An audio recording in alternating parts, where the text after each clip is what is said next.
আমি মুখে ফেসে একটু মধু, তার সাথে মুলতানি মাটি আর একটু চালের গুঁড়া মিক্সড করে দিই। এছাড়া আমি মুখে কোনো রকমের ফেস প্যাক কোনো কিছু তেমন ইউজ করি না। বাট আমি মাঝে মাঝে প্রাকৃতিক কিছু পাপায়া, অ্যালোভেরা এগুলো দেওয়ার চেষ্টা করি। পমিগ্রেনেট জুস খাওয়ার চেষ্টা করি, ক্যারট খাওয়ার চেষ্টা করি। এগুলো ন্যাচারাল বেস্ট জিনিসগুলো আমি ইউজ করার চেষ্টা করি। এখন অনেকে জিজ্ঞাসা করো ভ্লগে এবং বিভিন্ন জায়গায় যে what is your beauty secret, আর তুমি কি ইউজ করো। আমি আসলে ন্যাচারাল যেটা পাই, এবং মাঝে মাঝে আমি ওটসের ফেস প্যাক, কফির face pack, strawberry face pack এগুলো দিই।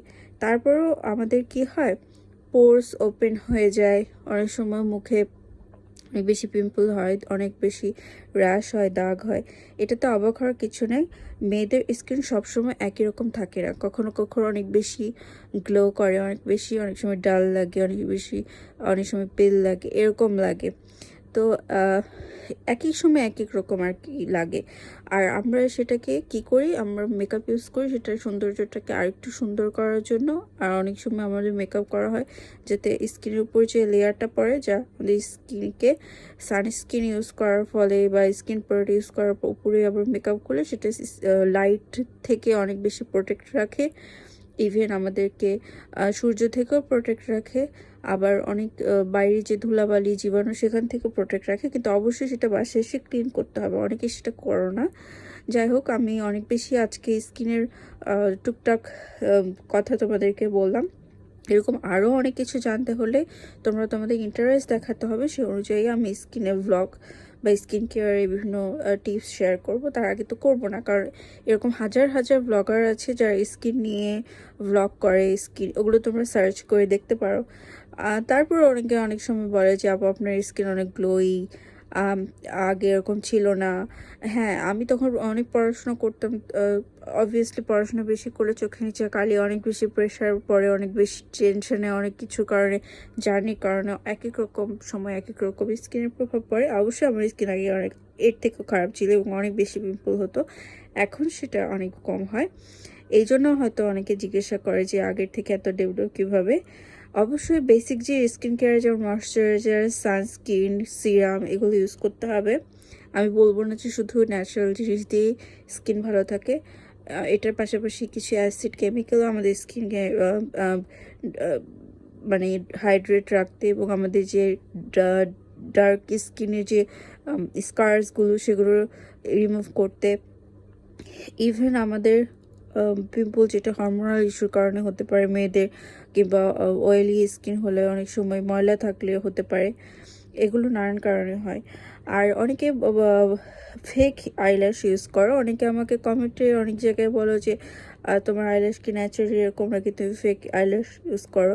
আমি শুধু সাজুগুজু করার সময় মাস্কারা ছাড়া কিছু ইউজ করি না। আমার ন্যাচারালি আমি বর্ন এই আইল্যাশ নিয়ে, মোটামুটি লম্বা, খুব বেশি লম্বাও না। আমার থেকেও অনেক মেয়েদের আছে অনেক সুন্দর সুন্দর লম্বা লম্বা আইল্যাশ।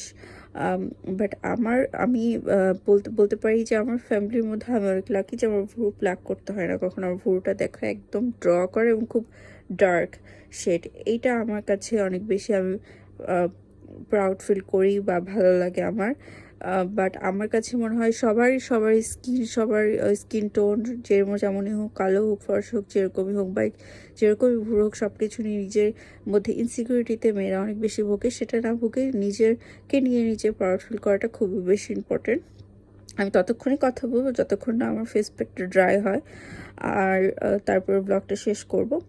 আর সবাই এই ইনসিকিউরিটিটা মেয়েদের মধ্যে যাদের কাজ করে, বেশিরভাগ মেয়েদের, আমার একসময় অনেক বেশি ইনসিকিউরিটি কাজ করতে, এখন আর করে না। আমি যেভাবে থাকি, যে পোশাক পরি, যেভাবেই আমি লিভ করি, সেই অবস্থাতে তোমাদের সাথে ভিডিও শেয়ার করার মতো কনফিডেন্স আমার মধ্যে এখন আছে।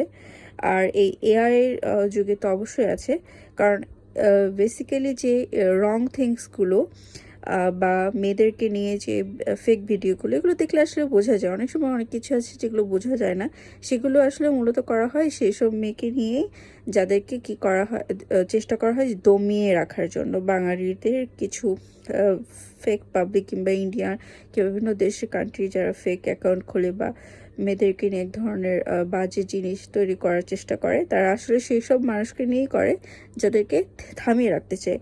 আর তাদেরকে থামিয়ে রাখা আসলে সম্ভব না। এটা আগেই বলে রাখি যে সেসব সাহসী নারী অনেক রকমের যুদ্ধ অনেক কিছু লাইফে পার করে এসে কিন্তু মূলত এই পজিশনে এসেছে। তাই তাদেরকে আটকানোর জন্য এই লেম জিনিসগুলো করা মানে নিজের আপনাদের পাপ বয়ে আনা। সেটা আপনারা করতে চাইলে করতে পারেন। এটা আসলে যার যার মেন্টালিটি। আমি বলে সেটা কখনো ক্রাইম তো আমি বলে কোনো পৃথিবীর কোনো জায়গায় থামাতে পারবো না, এটা আমার পক্ষে সম্ভব না। তবে আমি বলবো যে মেয়েদের নিজেদের ক্রাইম জিনিসটা হচ্ছে নিজেরা ইনসিকিউরিটিতে ভোগে, এটা কখনো করা যাবে না। আর আমি পারবো না, আমার দ্বারা হচ্ছে না, তারপরে থেমে যায়, এই জিনিসটা কখনো করা যাবে না। কোনো কিছুতে থামা যাবে না যতক্ষণ না মৃত্যু আমাদের কাছে আসে বা মানুষের জীবনে হয়, ততক্ষণ পর্যন্ত যুদ্ধ চালিয়ে যেতে হবে। হোক সেটা ফ্যামিলির সাথে, হোক সেটা বাইরে, হোক সেটা কর্মক্ষেত্রে, হোক সেটা পড়াশোনার ক্ষেত্রে, সব ক্ষেত্রেই আসলে যুদ্ধ করতে হবে। কারণ আমরা ওই যে আমাদের দেশ না, পুরো পৃথিবীতে যত মেয়ে আছে তাদেরকে ওই যে কিছু মানুষ থাকে যারা দেখতে ছেলেদের মতো কিন্তু আদতে তারা কাপুরুষ। শুনতে খারাপ লাগলেও তারা ম্যান হতে পারে নাই বা জেন্টলম্যান হতে পারে না আনফর্চুনেটলি। তো তারা তোমাকে দাবিয়ে রাখার চেষ্টা করলেও তুমি হবে না। আর যারা চেষ্টা করে তাদের এটা বুঝতে পারে না যে তাদের মা বোন কত ইম্পর্টেন্ট, বা তাদের মাধ্যমে তারা পৃথিবীর আলো দেখতে পাচ্ছে, এটা তারা কখনোই মনে করতে পারে না বলে কিন্তু এই কাজটাগুলো করে। আসলে এটা বুঝতে তাদের অনেক দেরি হয়ে যায়। যখন তারা একটা বয়সে মৃত্যুর আগে আগে বৃদ্ধ হয়ে যাবে, তখন তারা নিজেদের সবার ভুলই নিজেরা বুঝতে পারবে যে কী করেছে। তার আগে কেউ আসলে বুঝতে পারে না। আমরা মেয়েরাও পারি না, আমাদের ভুল বোঝার টাইমে সে ভুলটা আমরা বুঝতে পারি না। এটা একটা হিউম্যান নেচার। আমি ওই কথা না চাই স্কিন কেয়ার থেকে। আমি যেটা বলছি, সবার স্কিন টোন নিয়ে, পিম্পল যদি অনেক বেশি মুখে প্রচুর থাকে সেটা নিয়ে ভয় পাওয়ার কিছু নেই। কোন কারণে হচ্ছে, খাদ্যাভ্যাস, লাইফস্টাইল, তার সাথে আমার মরে যেতে ইচ্ছে হয়, এই ব্যাপারটা কাটিয়ে ওঠার আর হরমোনটাকে ঠিক করার জন্য প্রচুর ব্যায়াম, শাকসবজি, প্রচুর পানি খেতে হবে। আমি আগে খুবই কম পানি খেতাম, এখন অনেক পানি খাই, এই কারণে পিম্পল কমতে পারে। আরেকটা কারণ হচ্ছে আমি একটু ফলমূল বেশি খাই। যারা আমার ব্লগ দেখো, আমি তো মূলত ফুড ব্লগ দিই, তারা জানো যে আমি সবজি আর শাকসবজি ফল প্রচুর খাই, এটার কারণে হতে পারে। তো আমার অলমোস্ট ড্রাই হয়ে গেছে, আমি আর কথা বলবো না। তো আজকে এই পর্যন্তই। আর সবাই ভালো থেকো, সুস্থ থেকো, নিজের যত্ন নিও, নিজেকে ভালোবাসো। তোমাকে ভালো না বাসলে পৃথিবীর কেউ তোমাকে ভালোবাসবে না, তোমাকে নিয়ে চিন্তাও করবে না। এটা সবসময় মাথায় রেখো। আর প্রত্যেকটা মানুষই কিন্তু ইন্ডিভিজুয়াল।